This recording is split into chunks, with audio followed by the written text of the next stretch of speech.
Governor Indra Sena Reddy Nallu celebrated Holi festival at Raj Bhaban.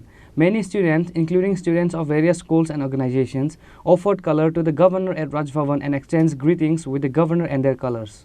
Holi is a popular and significant festival celebrated as the festival of colors, love and spring all over the country.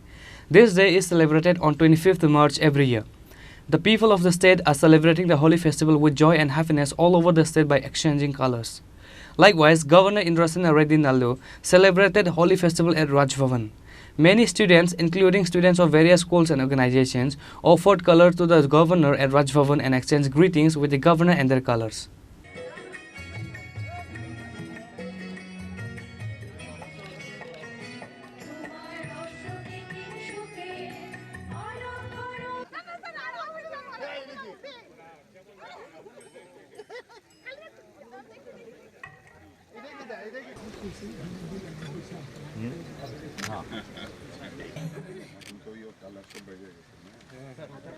Over evil.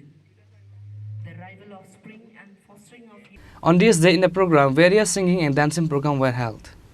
Reported by Pranav from Agartala, Chini, Khorang.